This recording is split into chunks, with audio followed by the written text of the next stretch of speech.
Welcome back, everyone. Sorry for the long delay. This was a rather intense subject, so you'll have to forgive me for the bit of a delay. The reason it's taken such a long time to get this all put together is because the topic we are going to be tackling today is a game plan in Commander. And that sounds really simple. However, you will end up using so much deck building into this entire strategy of how to do strategies. I kind of had to dive into deck building a little bit farther, and we'll be tackling some of the more general topic parts of each part of Commander and building a deck. Does that mean there won't be more deck building stuff in the future? Absolutely not. This is just kind of the general overhead of stuff that when I've helped people in the past build decks, this is definitely what I did to try and give them some level of starting point for their own deck building. For our itinerary, and it's going to be a long one, we will be first checking how game plans are achieved, followed by an entire section dedicated to how your commander will influence card choice within your deck building and your game plan, how to build around your game plan, how to make up for weaknesses in a game plan, and making sure that game plans have backups or having multi layered game plans. And I promise you, we'll dive into it. It sounds complex, at least it does to me, and I really hope I can impart to you at least some level of something to take away from this. I don't know. It's a very vague yet incredibly specific topic about all the different parts of Commander that really make Commander what it is. And to make something this broad and general was not my intention, so I do apologize if I seem to wander a little bit. However, I think that all this information will be useful, or at least I hope it will be useful. To start us off, though, I should really explain exactly what a game plan is and how it differentiates from a win condition. Now, win conditions and game plans aren't always different, but a game plan isn't always a win condition, and a win condition isn't always a game plan. But what a game plan is the goal of a deck to achieve a strategy. So, what that means is you're going to put cards in your deck that use mill, or making people put cards from the top of their library into their graveyard, if your goal is to fill someone's graveyard or to mill them out. Now, granted, one of those is a win condition, but the other one isn't. One is just a way for you to accrue value. And decks that tend to have no win condition but a really good game plan tend to be considered more casual, but it doesn't mean that they play on a different level than a deck that has a win condition that shares a game plan with maybe another deck. And it's just something to keep in mind that it won't always be that your game plan will have a win condition, and that's fine.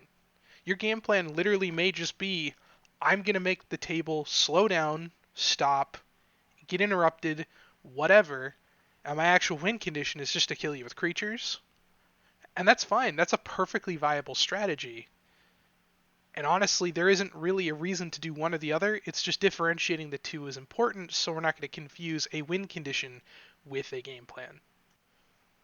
With all that out of the way, I am finally going to have an excuse to use my degree in business, aka marketing, to really talk about some of the interesting aspects of how statistics are involved with a commander and how you can use statistics to benefit yourself in deck building. This is now in the area or the section of how game plans are achieved, and what we're going to be looking at first is mana production using diminishing marginal utility. And for those who don't know what diminishing marginal utility is, I will give you a brief definition. Diminishing marginal utility is the value of something increasing per unit up until a certain point where it then becomes less useful the more you have of it. And the reason this matters with mana is having a million mana may be great in your deck, but having 20 mana on turn 1, which would be ridiculous, I don't really even know how you do that. I'm sure there's a way, I just don't know it off the top of my head, would be fine as long as you have something to do with it. So we're going to refer to diminishing marginal utility in this regard as saying too much of a good thing is still too much. And it doesn't mean that having no mana is good, obviously, and that's why this is important about talking about diminishing marginal utility and how this whole idea in statistic impacts mana production particularly is that I've been noticing in the games I've been playing, people are putting far too much mana into their decks for no real outcome. They're doing it because it's almost like they're worried about getting mana screwed rather than actually having stuff to do with their mana. Now, I am sure that that sounds kind of strange or vague to some people who always get mana screwed. I am one of those people. And it really does happen like a lot. Like if your deck is not properly put together, you will end up having either way too much mana or never having enough. And finding the correct balance is where you're going to find your optimal diminishing marginal utility, or it's essentially the intersection line between when the curve of a diminishing marginal utility graph starts to curve and starts to level off. So we will be looking briefly at that, and we're going to be talking about how mana can be used efficiently without necessarily becoming a burden. When looking at something that is this numbers heavy, it's usually beneficial to use a website, and I'm not sponsored by the way, I just recommend using either Archidect or Moxfield or any other real deck building website if it can provide you statistics for things like your mana, your curve, your colors, all that stuff, but understand that it's statistical based on strictly calculations made by a computer. There's no intuition in it at all. There's no understanding of you tend to get some cards over others. It doesn't include all the randomness in a deck of Commander because that is a little bit harder to quantify in a 100 card singleton format versus a 60 card, 4 card format where you have better statistical averages to achieve specific outcomes, which is a way different topic of statistics and one that I'm not really qualified to speak on, unfortunately. However, what we can take away from using these websites is exactly how much mana on average is produced versus how much mana on average is gained. The function of finding diminishing marginal utility for mana is really noticeable when it's being used to monitor or really view or observe the usage of mana per turn, and it helps understand maybe like the density or volume of spells cast in a single turn based on the turn itself. So, if your deck has a ton of 1 mana spells, you're going to want probably a lower mana production curve, but if you have too little, your diminishing marginal utility is not going to be up to par. And having a good diminishing marginal utility, at least placement on a graph, it doesn't have to be perfect, and that's unrealistic to expect that, is to have something that looks almost more like a bell curve around the 2 or 3 mana mark, maybe even little lower, because once you go beyond 4 and under 2, you're going to start having diminishing returns on usage or output. And what I mean by usage is you're going to be only casting maybe 1 or 2 spells a turn at the same rate as someone who would be on turn 2 or 3 doing that on a 2 mana curve. You would be doing that on turn 6 or 7, which really, unless you're trying to play at that level of play or your cards are just that impactful, is probably not really worth it unless you have a way to generate really high mana early and consistently without necessarily having to take any losses in those numbers or high value output cards. And having too low of a curve tends to mean that your cards don't do enough, right? And those kinds of cards, while cool, will usually not bring you the density of use or usability that a higher mana card would give you. An example would be like comparing a Lotus Petal, which is a great card, to a Wrath of God, which is also a pretty good card. Their impact on a game is significantly different, but can have the same level of impact. However, effects like Lotus Petal try to help set up other effects, like, for example, Wrath of God, and will actually end up being a detriment if that's all you have. If your cards are all set up, their output will be low, whereas if you have cards that are all output, their setup will be poor.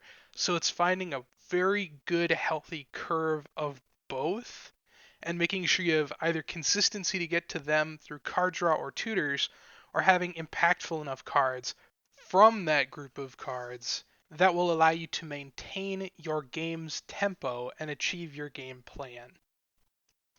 Continuing on to more businessy statistical pieces of Commander and how they can be useful in deck building, we're going to be looking at the ratios in an average deck and how to interpret them to either fix a ratio or a curve in order to make a deck either function better, function differently, or to shift its speed.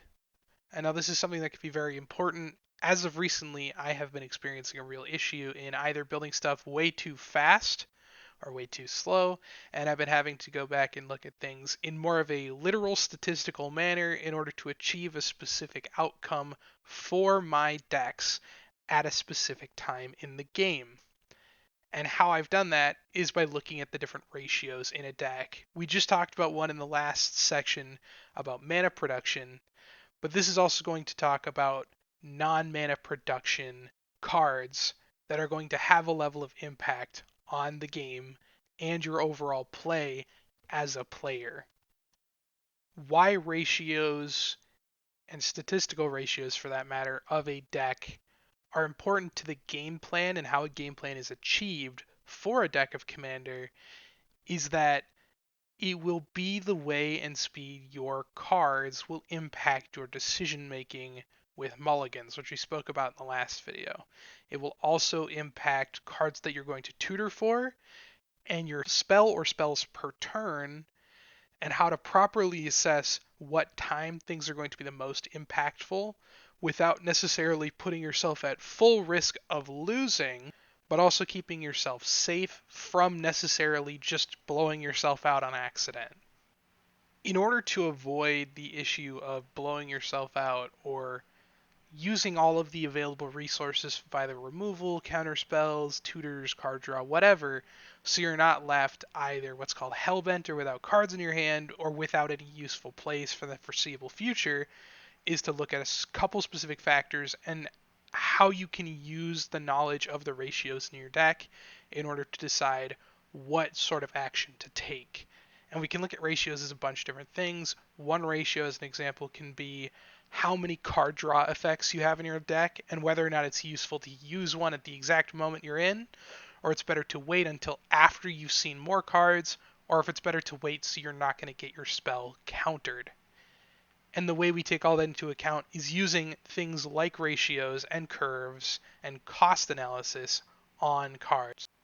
A good example of this would be about using either a board wipe or using a card that counters a spell. And I know I talked about card draw earlier. That's a slightly different animal. That has to do with opportunity cost, and opportunity cost is basically what are you giving up by doing something now rather than later, or not, or giving up later by doing now. It really comes down to deciding whether or not something's worth it in the moment, and if you can afford to pay the cost of not doing it either later or pay the cost of not doing it now. What this means for us, the player, or us, the deck builder, means that we need to look at the cost and ratio of something in our deck. So we need to say that we know based on information that we have about our own deck that we have 5 counter spells in our library. We have 1 in hand. We have no way to draw cards. Is countering someone's non-impactful to us spell or effect really going to be worth it? And the answer is pretty much always no. Now, there are other factors that could change that answer to yes. However, we're looking at the averages of statistics here. So on average, if something's not bothering you or impacting you in any sort of meaningful way, you probably shouldn't counterspell it. So looking at that as a deck builder standpoint, it's finding ways that we, as someone who is making the deck, can decide how to either choose a commander or put in cards that support this line of play if this is common, or even if it's not something we've ever even seen before because it's the first iteration of a deck, we can really anticipate having issues like this and how to prevent these situations or get ourselves out of them. Finally, on our how game plans are achieved, or really now it's how to use deck building statistics to achieve a game plan section is the using statistical averages to find the mana curve or production of a deck and how to properly build your curve to meet that. So, a really good way of doing this would be to use a website. That's my recommendation. Two good ones again are Architect and Moxfield, as I've seen them both, and they both provide useful statistics about mana values, curves, all that such thing. How finding mana production is different than finding diminishing marginal utility of mana production using your curve, and how it relates to a game plan being achieved are somewhat similar in that a game plan that is achieved through the use of mana curve production and looking at the ratio of production versus a mana ratio or mana value or a curve of a deck is basically like saying you're going to use as much information as you have available to you. We're looking at the diminishing marginal utility of cards in your deck in terms of their cost will not give you the full picture, right? Because when you're talking about the mana production of the diminishing marginal utility of cards in a deck, you're only looking at how much mana can you produce per turn and whether or not it's good to do that on which turn, rather than looking at the statistical averages of a deck and finding that a deck that has a higher cost needs more mana, and ergo you'll have fewer high cost cards because you'll need more cards that make mana versus a deck with fewer mana production in a deck that either has high like tempo cards with few of them and a lot of and little mana production but a lot of setup, or you'll have a bunch of cards that produce mana and a bunch of cards that play and have a level of impact on a game, and that will be the average. And looking at this graph, you'll kind of see that having a higher mana value when you've optimized it looking at your own curve, you'll have a pretty healthy spell volume per turn, but it doesn't necessarily mean your tempo is going to be very consistent. Whereas the other two, the low mana production decks and the mid or average mana production decks, will have a very consistent kind of curve that will slowly and eventually increase over time up to a point, because there's no way to guarantee a level of card draw beyond a certain point unless your deck has enough and such a density that the ratios are correct, and doing that is very challenging. So making sure that you're finding that proper card play to card draw to mana production ratio is important. And we'll talk about more of my beliefs on that because they're not really something that's easily concrete in a way, because with many things statistics are influenced by many outside factors including opinions and many other details. But to really not get into that too much, basically I would say it's healthy to be able to meet your curve on average per turn, but exceeding it is not a bad thing. However, exceeding it beyond your turn count 2 turns in advance, so having 2 mana more on a turn 2, so having turn 4 mana on turn 2 for a deck isn't necessarily beneficial unless your deck is built to be able to sustain that level of play through being able to draw extra cards. This very factor is in fact why Timna, Crom, and some of the other partners, well, really those two, and Thrasios to some extent, are used heavily in competitive Commander because they're able to exceed your card draw to mana production ratio per turn.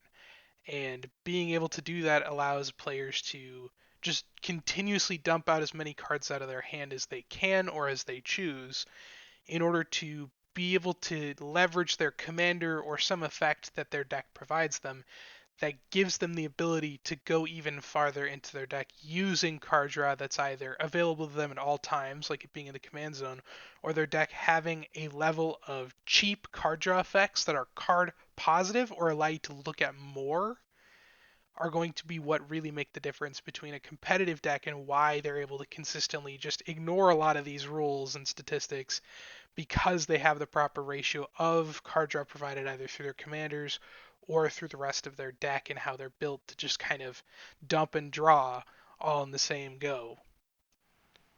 Trudging along now, we're going to be moving into the next topic of 5 today. and that is going to be how your commander influences your card choice. And I brought up commanders like Timna, Krom, and Thrasios in the last section of that last section for a good reason, and that is they really do influence an ability of a deck to expect or play around a very specific way of playing. And oftentimes, a commander allows you to skirt some rules. And the reason why that usually can be is how your deck can be constructed around them. Jumping right into this whole thing is going to be learning about how a deck can curve to meet, accommodate, or play under a commander, or any given commander, really. And what that means is having a deck or building a deck so that your curve is going to curve your commander out on its mana cost turn. So if you've got a 5-drop commander, having it come in on turn 5, accommodating a commander, which is allowing you to play your commander before its mana cost to turn comparison. So a turn 3 4 mana card, or commander, pardon me, versus finally playing under a commander, which is you're planning to set up for your commander that's going to come out later, regardless of its cost.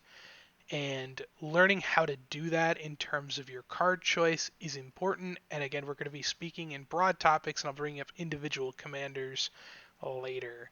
However, in this particular section, we will be talking about how your deck can play with your commander and how much it impacts a game and how much you're going to choose how to play it. First off, we have the benefits of meeting a commander on curve and how to really accomplish that through your deck building. And what that usually means is this tends to operate around commanders between 4 and 6 mana. And the reason why that is because having those cards out any earlier either wouldn't be impactful enough for it to really matter, as opposed to either getting out some good ramp cards, finding some mana rocks, creating some level of board state change or interaction, let's say having an aristocrat out or a creature that cares about other creatures dying to punish your opponents in some way, or even having stacks pieces or tax pieces out versus running it out as soon as you get the mana for it. And a lot of times those are commanders that will either directly impact the board when they enter, or they will have some sort of effect that will either piggyback or gain bonuses alongside of effects that you want to set up prior to it coming out. A great example of this is Nath. Nath is a 5-drop, I believe it's a 4/4 elf warrior that at the beginning of your upkeep, target opponent discards a card at random, and he also has the effect of, or they also have the effect of, whenever an opponent discards in a card, you create a 1/1 elf warrior creature token. I believe it's green. And having that out really early can be great. However, having it out on turn 2 or 3 will tend to draw people's either their ire, their fear, or all the removal spells they can possibly throw at your commander, and that tends to be what happens. So it's allowing your deck to functionally build a state and not get blown out by you dumping all of your mana, which is usually temporary for mana that early, into something that won't really be recastable for a long time. And so having good, just meeting your commander's tempo isn't always a bad thing. However, playing Nath any earlier than 2 is bad, but 3 and later could be, there's a very good argument for that. And making sure that you're able to really read how you're going to affect your opponents based on either their knowledge of them or your knowledge of them, the commanders they're showing, or the cards they've shown you is important as always. Accommodating a commander is really just allowing it to become your payoff piece for setup. So, an example of this is actually Thrasios, or another example is Will the Wise. And the reason I bring those up is because they have either some form of mana based payoff, so you needed to have some way to make a lot or infinite mana, or have some way to maybe use your commander as the outlet to win the game. And having all of these pieces together makes your commander the reason that you'll win, not necessarily a payoff for your effect. However, it is also a payoff in the sense that it is what your end goal is. So making sure that your commander comes out once your board state is pleased with itself, I suppose, and then is able to accommodate your commander into it is why we call it accommodating your commander. Lastly, we have playing under a commander, which was the final of three. And what that basically means is your goal is to get your commander out as fast as humanly possible because the effect that it provides is so game changingly powerful or so relevant or so hard to either stop that it's really difficult to like not want to do it. An example of this is Toxrill or the new Jin Gitaxias. Both of these have crazy strong effects, but they're very expensive cards. They're 7 drops for a reason, and I brought them both up for a reason because it's rare they actually ever come out that late into the game. Usually, their effects being out just for a turn cycle is enough to really swing a game towards the favor of the person who really cast them. And that's why there are certain commanders that you play under. And like with all three of these, each of these dictate a play style for specific commander types. But playing under a commander is just dumping and really getting something out that's very important or very powerful. That by itself can either accrue you enough value, is a big enough threat, or changes play to such an extent that it's really hard for other people to either catch up or get out from under you. And really, that's the goal with having a commander you play under. And the reason why you say play under is because it refers to it's under the turn order that it's supposed to come out on tempo. So, pardon me if it can be a little confusing. I had to make up some of these terms myself, so I will ask your forgiveness on that. We briefly touched on this earlier, moving on to the next topic of why your commander changes things so much. And commanders are extremely relevant parts of the game because they're really the only consistency you have in commander. And because of this, it's very important to understand why a commander would influence a lot of your build choices and your playstyle choices. And what makes the commander so powerful is because it's a really consistently available card, or really the only consistently available card in your deck. You have to somewhat build around it. And in this particular example, we're really referencing building around it as how you're using your commander to skirt some of the rules we talked about earlier about like mana production versus card draw and some other statistical needs that your commander allows you to essentially ignore in lieu of being able to just consistently either get them out and then gaining the value they provide, or just because they're so strong that they really don't need much more help than just being out in play. And that's really why your commander changes things so heavily and why we're discussing it at really length here, because it's important to know that a commander itself really does change how a deck is both built and played, and even how you should interpret what your opponents are really going to try and do, barring some very strange edge cases. So just keep that in mind as we continue on through the rest of this section. That brief aside out of the way, we will be moving on into a section that talks about playstyles, planned, and really what that means and how that can be used for a small snippet again, looking into mulligans and how that really interacts with the board state, using your commander as a known quantity. And to jump into the playstyles portion of all this, we're really going to be looking at what exactly a playstyle is in a little bit more depth beyond just saying that it is like a game plan and it is like a win condition. However, a playstyle is really more broad than both of those terms. And a playstyle describes one of a few different ways your deck will try and achieve its game plan or its win condition within its own set of rules, I suppose. So there are a couple ways that you can do that. There's like three I'm really aware of. I've yet to see any more, and I will certainly make a brief video if that is the case. But so far, the like 3 to 4ish playstyles. I'm not including one because one doesn't really look to achieve a game plan unless the game plan itself is what you're doing. And the first game plan that isn't the last one, the crazy one, is what is called turbo. And that's really just trying to beat your opponents to the punch, right? It's trying to go as fast as humanly possible to achieve your goals, your game plan, or your win condition. A great example of this is decks that run Thassa's Oracle and Demonic Consultation. Just a very powerful small package of cards that are really good if that's your game plan. And being able to interact with that is perfectly acceptable. However, your goal is to get this like pretty much to go off as fast as humanly possible and through as much as humanly possible. So knowing that you can really only do, I don't know, maybe two spells a turn maximum or one spell a turn maximum makes those decks a lot worse. So being aware of exactly what like a playstyle about turbo or just speeding out a bunch of effects or a combo, and that's why it's called turbo because it's fast, is really about is important.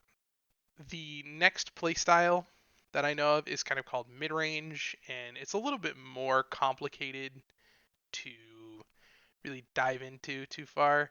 But mid-range basically looks to try and create a building tempo strategy and then kind of create a state where you're the furthest one ahead and then battling your opponents for inches rather than trying to drop things that are going to move the meter by miles. And I know I'm using a lot of metaphor there, but it's basically how much farther ahead your opponents are is meant to be metered out by you.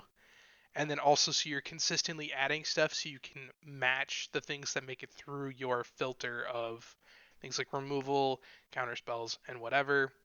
Or really you just trying to out tempo the table, which is also a perfectly fine thing in mid range, but it's generally considered to be tempo, and that's really where we're going to leave it there because there's a lot of discussion about exactly how mid range functions, and it really comes down to if you're doing something a certain amount of times per turn, and that's really what you have to keep in mind about mid range or tempo because they're sort of interchangeable in this example.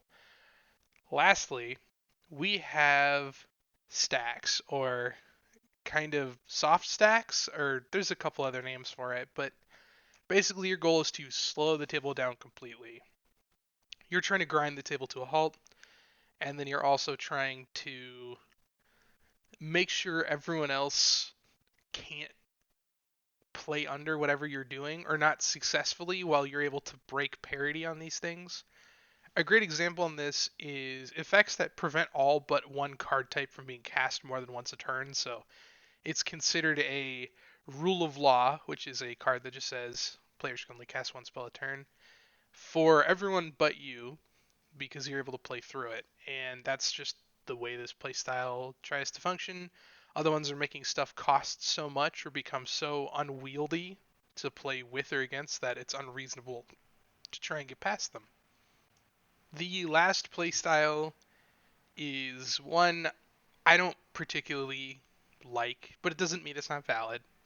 However, I find it to be a little bit more conditional and a little bit usually more high to CDH power level play, and that is called sandbagging. And what that is stopping yourself from doing anything until someone tries to go off, and then going off in response.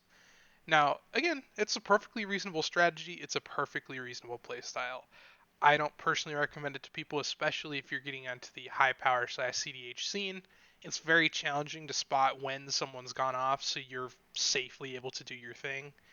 And it tends to make people feel a little bit cheated, and that's whatever. I can't really say anything about that because it's not fair to try and devalue a playstyle because it's a perfectly reasonable playstyle, but usually this deck will just play mana and then pass, and then have all of its effects at instant speed and just try and win at instant speed, which is fine.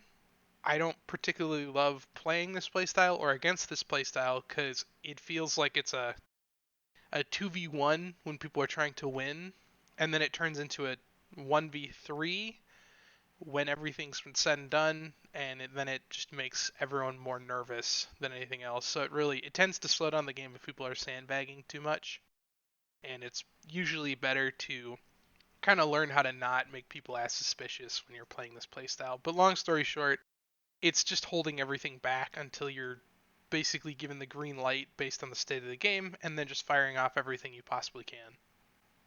What all these have to do with how your commander influences your card choice is that your playstyle is heavily dictated by your commander choice. And the reason that is because a lot of the cards you're going to put into your deck will usually be valuable to some degree to your commander. They'll be good on their own, but their value will heavily increase when you add your commander into the mix. And learning that is very important in order to properly understand about maybe why the value of your commander is dictated so much by the choice of playstyle, and then why your playstyle is dictated so much by your commander has to do with really again the control or consistency of things in a deck, because again we're in singleton, we want as much consistency as we can to a degree.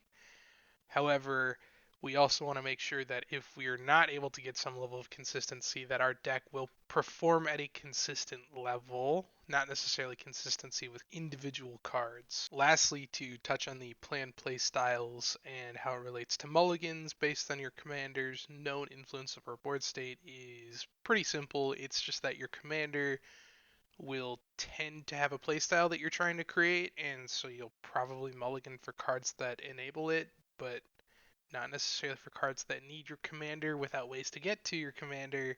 So it's just a matter of being aware of maybe where your deck could end up falling flat on its face. So just keeping that in mind, it's important to make sure that you're going to not take too bad of mulligans just for cards that are valuable with your commander. Our third section for this video has to do with how to build around a game plan, particularly yours. And it's important to really internalize exactly again what we talked about is a game plan. And a game plan is essentially a mode to achieve a win condition, or it's a state your deck really wants to create in order for it to be considered to be doing what it's trying to do. And so within this topic, there are 4 points we're really going to touch on. The first one is finding value within a game plan. The second one is removing unnecessary cards from your deck. The third is using your curve to your game plan's advantage. And the fourth is what happens when you really need to change your commander to achieve a different goal. Finding value within a game plan is an important part of any real deck when it's being built, and what this really amounts to is making sure that you as a player are finding cards that are both valuable on their own and valuable even more so with your commander. It's really expounding upon that whole brief aside we had talking about how there are really important cards you need to run in a deck because you're really going to be missing out if you don't run them. There are lots of examples. Anything that's really a high synergy card that you can find on websites that are very powerful with your commander, or they really enable a strategy your commander wants to do, or really further the strategy you're already trying to do, is really important when you have a game plan. And so, a game plan and a strategy being so similar, you can say that if something works well for your strategy, it's also going to work well for your game plan.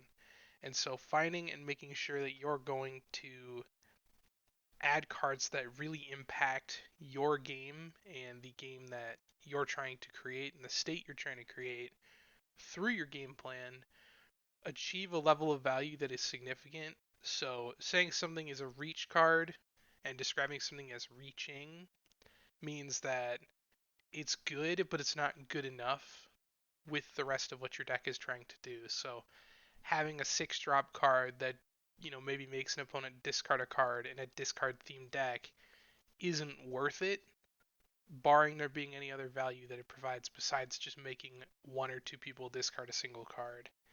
So, making sure that you have a proper understanding of like the cost benefit of cards is a matter of really just playing the game and then saying like, well, I had this card, it felt bad to have, so probably take it out. And that's retrospective, and if you're going into something when you're building a deck and you're not really planning on playtesting it and really fine tuning, you just kind of want something. My recommendation would be that You look at a card and then really compare a mixture of its mana value versus its output compared to your game plan. Part of talking about why there are cards that are maybe a little bit weaker or less desirable in what they provide in their effect is important when looking and removing unnecessary cards from a deck, which is our next little brief topic in the building around your game plan. The first thing you really want to consider when trying to cut cards you feel don't do much is again looking at their cost to output. So you may have good cards that are, one drops, but they may not do enough in your deck to warrant them really being in there versus something that either produces mana to play your better cards at a higher value or having cards that do something similar but to a greater extent. A great example of this would be someone who is trying to run maybe let's say Duress as an example, a really good one drop card that forces an opponent to discard a card of your choice almost. And there are a few other caveats with that, but is it really better as compared to maybe something, let's say, like Cabal Therapy, which functionally does something similar while also revealing a strategy to your opponents without necessarily making the table go like, oh, it's that kind of game because you're going to announce someone's whole hand because they have to reveal it. And the fact that it has flashback, is that good in terms of a one drop, or is it even better to say, okay, cool, instead of that, because I already have plenty of discard effects in the deck, is it worth maybe cutting that one in order to put in something like a Megrim, which is a payoff card, or do you have too many payoff cards? And again, it's looking at exactly what exactly you have in your deck. And a great way to do this is to be able to use a lot of the deck building tools that are out there and to make custom categories. You can try and label where each one sits. And if some sit in multiple, just try and use the one that they're in the most often when you play them or what you anticipate them being the most played as. So, understanding where exactly you come from, when you're removing unnecessary cards or cards you feel are unnecessary comes down to making it so your deck just it'll hum, it'll run just a little bit better, and it will become more either enjoyable to play or it'll become significantly more consistent, or it will have the level of impact basis like based on its output. So having a deck that can consistently make 10 mana but really only have like one drop cards that don't really impact the board is not where you want to be. So it's important to really just make sure that the effects you're running in your deck are ones that you A want to have, B are playing well with the rest of the cards in your deck and with your commander, and C are actually going to be functionally helpful for you as a player and with your game plan. A great way to dictate card choice that you can use that you can really readily check if you're either building online or you've got a rough idea about how your build is functional or where everything's at, or if even if you pile stack your cards by mana cost, is actually your curve. So making sure your curve is where you want it to be, usually around the top end, so like the most cards being around 2 or 3 tends to be where most decks find success. There are obviously exceptions to this, and that's completely fine. But in most cases, it's better to try and keep your curve between 2 and 3, maybe sometimes 2 and 4. But then you're leaning into maybe a little bit of best case scenario, battle cruiser style, which is fine on its own. However, it may end up being a little bit detrimental to a consistency point of gaming. And so making sure that you're using your curve or filling out your curve really in order to achieve a successful game plan is important. So if your deck tends to not have a lot of top end, it should be expected that you're going to have lots of card draw in order to stipulate not having massive cards that are going to impact the board as heavily, but having a density of cards that are impactful comparatively to a card that's impactful singularly. And so making sure that you're going to kind of achieve some level of harmony in your deck where you're going to be reaching a specific kind of almost ideal state when you're playing compared to a lot of the other cards you're choosing not to play is important. So if you're choosing to cut Sun Titan, you should have some stuff that's cheap that can do something similar to it. An example now is like Savine's Reclamation is basically Sun Titan on a spell. And if you have a deck that's mostly spells and you want to kind of try to avoid creatures, that completely makes sense. But if you're cutting Sun Titan for Savine's Reclamation, it's important to know exactly why you're doing it. So being intentional in your cuts without necessarily being belligerent about your curve is also important because a lot of times, not every time, Sun Titan is just a strictly better version of Savine's Reclamation. Mostly just because it's a body tied to that effect for one more and it's repeatable. So making sure that you are going to, or pardon me, for the flashback cost is 5, I think it's 3 to cast, but it's 3 more for a 6 drop with the same effect essentially, right? So making sure that you're looking at, is it better to necessarily develop a board state to your game plan, or is it better to reanimate specifically early because you're anticipating a lot of removal because what you're doing demands a lot of removal, is important in really deciding exactly how you're going to use your curve to your game plan. And not only just your curve, but the kind of the plan itself influences the curve as well. Because some strategies want a curve that, is a little bit faster. Some strategies want a curve that's a little bit slower. And other strategies just want the cookie cutter, it curves out at 2.5. And that's fine. But each one is important that you're looking at a mixture of your curve and at the game plan and needs of the game plan in your deck.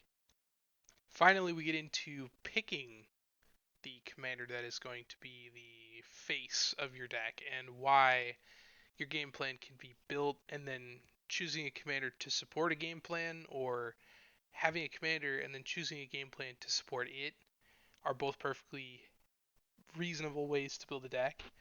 And so making sure that you are aware of your own building style and whether or not you build to a commander or you build to a play style or you build to a game plan or you build to a win condition, it's just a matter of making sure that you're aware of exactly what you're going to do and how you're going to achieve your goals, because depending on the way you build, your outcomes for builds are going to be slightly different.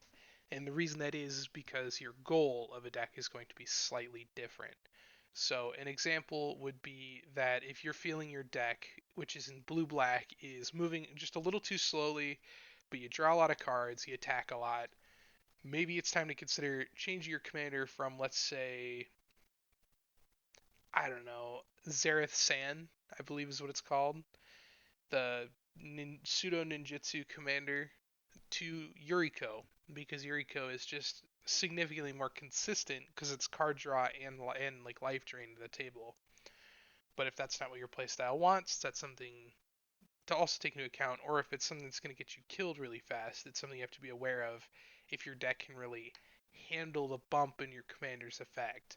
So being aware of exactly what you're doing and why you're doing it when it comes to deciding what your commander should be or what it needs to maybe change to is important. A great example of this is currently my dad, who plays commander, is building this weird domain deck that I challenged him to a long time ago, and it's a super neat deck that he's really built. But his commander is the green-white domain commander that when it becomes tapped, you put counters on your creatures if they have power or toughness, I think actually, less than the domain count that you have, which is just a bizarre effect. And it's not that you put counters to the difference, it's you put one on it if they have less than your domain. So it's a neat deck, and it has lots of effects that are like crewing and vehicles, and my vehicles are also good. And so I think he's probably going to finish up the challenge here pretty soon of the deck build, and it looks pretty good. It's been fairly successful so far. But I think I'm going to have him use another card called Imara Tandris, which effectively, instead of buffing his board with a conditional tap effect, when it becomes tapped, it actually creates a 1/1. And it was way more popular back in the day, back in 2018, which is, oh God, 4 years ago. Um, and it's just a better version of his commander. It's cheaper. It makes a body, not just buffs conditionally. It's an unconditional body creation, and it's just an overall boost in power. Now, this probably won't get you killed at a table if you're shifting from an alright creature to a better alright creature. However, if you're moving from like three color blue, white, black, just kind of good stuff with like Savitri, I want to say is the name of the commander, where it's like you can make a creature or an artifact a creature and you can give it Death Touch lifelink, and that's fine and all.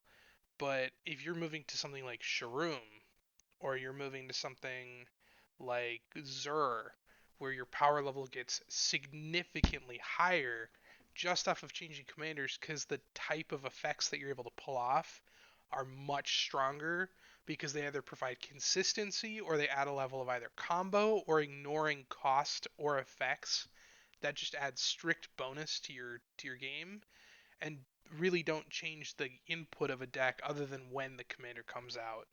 So being aware of how your commander will change how your opponents will see you is important when you're building to a game plan, because if your game plan is still slow but you've got a really fast commander, people are just going to kill you.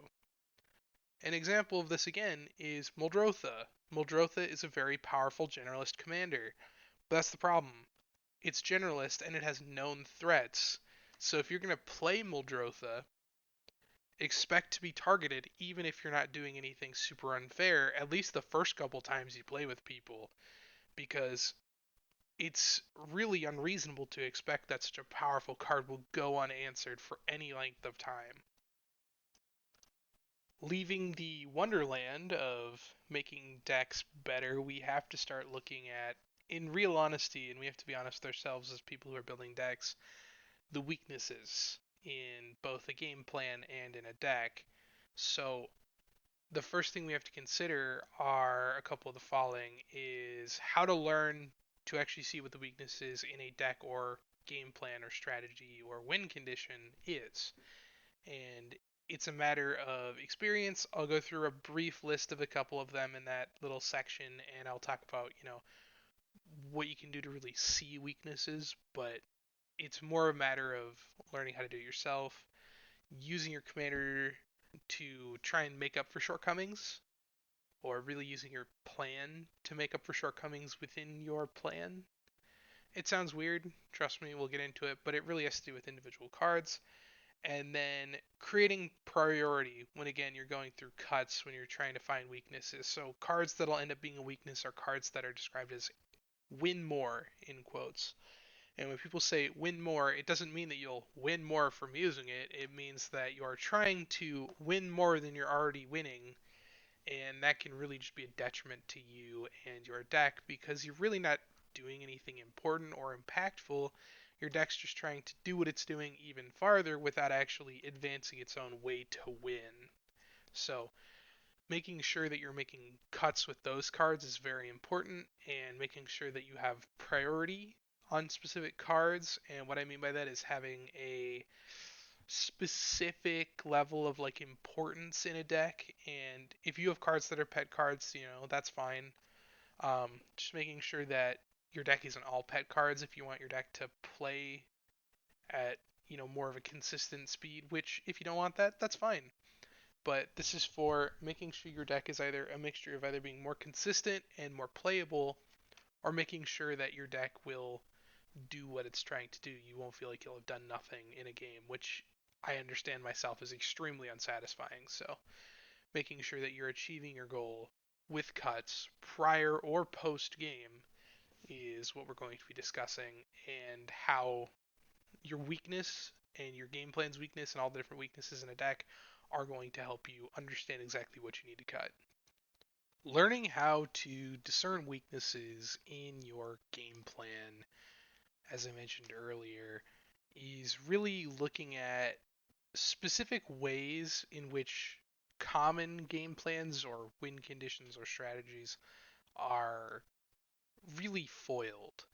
And in order to really understand exactly what exactly is making your game plan foilable is to say that you're not really having interaction or ways to stop yourself from being foiled. And what I mean by that is removal and interaction, particularly. So, an example of a deck that would run these slow kind of rule of law effects,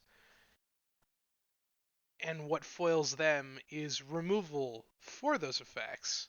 However, the decks that run them are probably foiled by a lack of having them out because they're not able to either keep up or maintain a level of pressure on the table without them in play. So they are probably going to run ways to protect those cards and try and make sure that they're as useful as possible.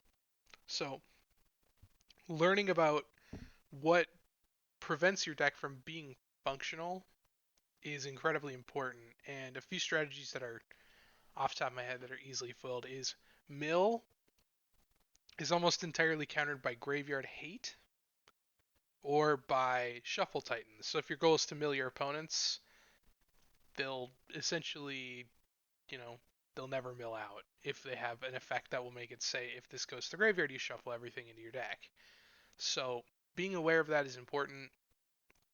The other thing that's important is when you have an effect that, let's say, your game plan is trying to just deal combat damage, right?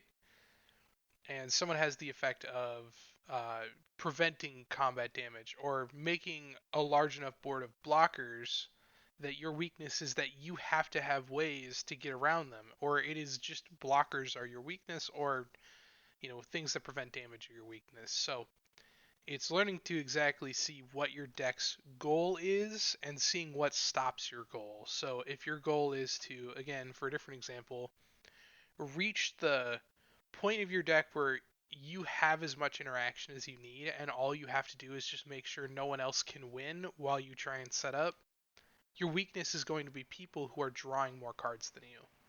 So making sure you're aware of exactly where each individual game plan, win condition, whatever comes from is just as important as figuring out exactly which game plan, win condition, or strategy prevent you from doing so. Because as much as each match of Commander is a bit of a rock, paper, scissors, each way to find the weaknesses and each way to prevent weaknesses in a deck are maybe the ways that other decks are countered. So, making sure you're aware of ways to stop things that are countering you are important. So, just make sure you're running plenty of removal in your decks. Like, obviously, there is a limit, an upper limit for sure, and a lower limit for sure of not having enough, but being aware of really how to use your removal is an important key piece to understand exactly what your commander and your deck are going to provide to you in understanding the weaknesses of your deck. And even your commander itself could be so one note that in and of itself is a weakness to your game plan. So playing around your commander's weaknesses can be very important.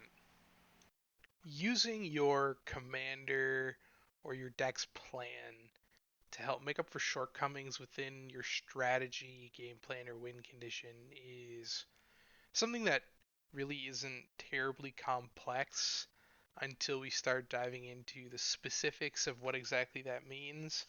And it's learning about using things to your advantage, both literally and psychologically. So, when discussing the power of effects for cards, let's say you're a deck that runs lots of removal. If you're just showing removal, even if you don't even use it, if you show one and you have more, people are just going to assume you probably have more after you use either your second or your third. So it becomes a pretty relevant tactic to actually use towards advancing your strategies.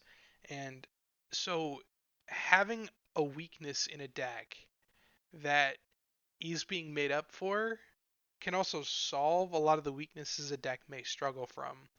But also understanding that a deck's plan should also include ways to compensate for a weakness. So, a deck that's very soft removal, it's very commander dependent, will probably run a lot of protection cards. and cards that say, you can't do something to my thing. And that's fine. But having your plan of being commander dependent also means that you can use the strategy of your commander itself to literally almost piggyback off of it into other things, like other strategies, other plays, and other sorts of deals where you're going to create a state with a commander, especially if it needs protection in the deck, where you will be able to advance your own state or advance your game plan by using your commander's weaknesses as like a glaring draw point. So a commander that has to get removed should probably get removed as fast as possible. It's not going to stick on the table. So you being aware of exactly what people need to do to stop you is as much of a bonus for you, meaning you're understanding your opponent's lines of play towards dealing with your problems and threats is just as beneficial as having that threat in play so you can properly anticipate exactly what is likely going to happen when you do something. And similar things can be said about strategies unless you're trying to hide them. So if you're using a hidden strategy, having backups built in by almost faking your opponents out. These are both examples of ways that you can use a commander or a plan or a playstyle to really overcome the weaknesses in a deck by using what you have available to you when making cuts to a deck, which is our third section we're jumping into now. It is important to look at three major factors as you are trying to make cuts within your game plan. So you can either make up for a weakness or really push home a benefit or a strategy or a win condition, whatever it may be. And the first one is how much a card is going to allow you to recover. So a card like a reanimation effect, a card that will allow you to maybe find some more mana, or a card that allows you to, do something that allows you to either refill your hand, retrieve things out of the graveyard, or really just help set yourself up for later. So you can use the next grouping of cards, which are the advancement. And the advancement are the metaphorical knife twist in a deck. And these cards are there to help either finish your opponents off or to set yourself up in a way where you're going to be harder to knock down. And it really makes the game go by faster. So effects that are going to really clean out your opponents of stuff, or it's really going to just push home your advantage, are as important in the deck because if you don't have them, your deck may actually find a weakness of not having enough finishers or ways to actually win the game. So making sure that you have enough of those is important. Lastly, and often forgot, are the protection effects or the elements of protection in a deck. So these are going to be favored heavily in decks where their strategies are either easy to interact with or are very dangerous and need protection. So a great example of this would be an expensive commander. I think we talked about Toxrill and old Jin or new Jin Gitaxis, pardon me, or a strategy like Demonic Consultation and Thassa's Oracle, which again they're easy to interact with because you can just counter their effects. So running things that either prevent your opponents from casting spells, prevent your opponents from targeting your creatures, things like that are really what are missing from a lot of decks. And the reason I bring this one up last is because I really want to drive home how underappreciated a lot of protection cards, at least from what I've seen, are. So besides just mass sweeping, don't touch me this turn effects like Teferi's protection, they're really, I don't often see much in terms of protection spells, and I think that's a shame.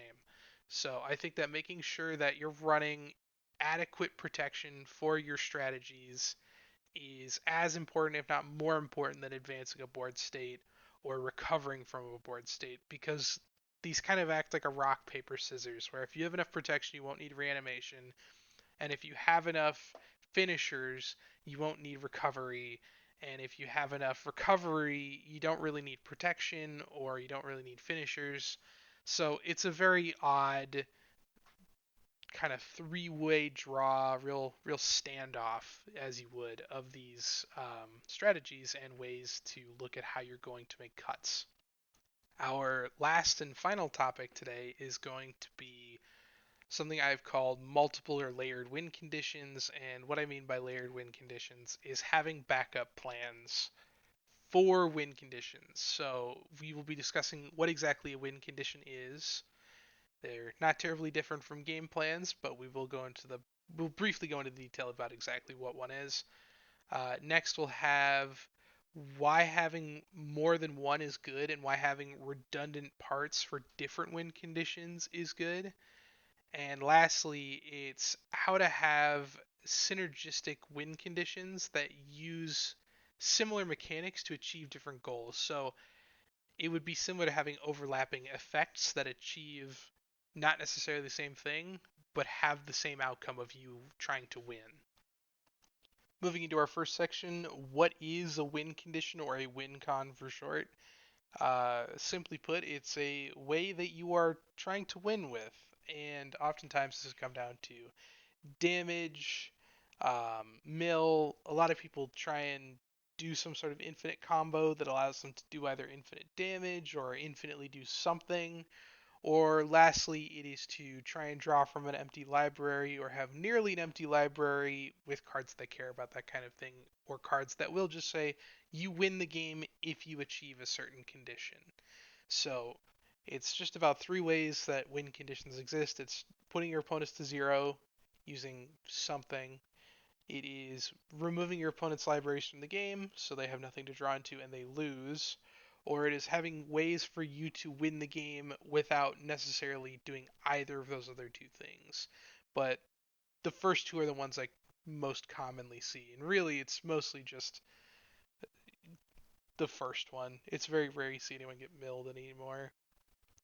Anyway, so yeah, a win condition is a way for you to achieve a state of you winning the game, as the name would imply and suggest. Having redundant win conditions is an extremely important part of making sure a deck will function within a multitude of spheres as you play it. So the reason having multiple win conditions, which the win conditions may be individual cards, so it could just be attacking with buffs, draining the table, whatever. Having a variety of things that you can pick and choose from in order to have a win condition, and then in order to have multiple ways of achieving a win, will allow you to essentially pick and choose depending on a situation in order to win. An example of this is a deck that looks to attack may have a lot of creatures, so having a couple cards in your deck that care about creatures dying might be useful if they also act as a win condition for getting your opponents lower and then putting them even closer range of dying to your creatures as you attack. So just bear in mind that strategies that don't necessarily overlap in the way you're going to play them will overlap in the ability for them to allow you to actually reach a win. Lastly, synergistic win conditions are ones that are usually when you're describing individual win conditions as cards, it's having effects that will try to win using the same effect or effects.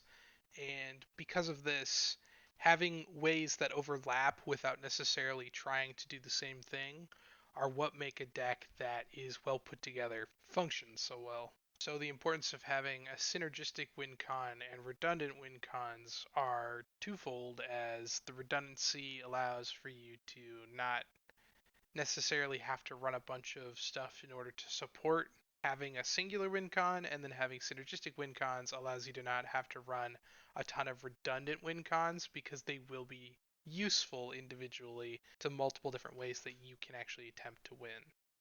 Anyway, everyone, thank you so much. I think I'll leave it on that note without going into any further detail beyond that about any of these topics, but I'd like to once again thank you for listening, and I really hope you took something away from this. Feel free to drop a comment if you did or didn't, And if you think anything else should be further discussed, feel free to drop something below. Anyway, thank you so much and have a good day.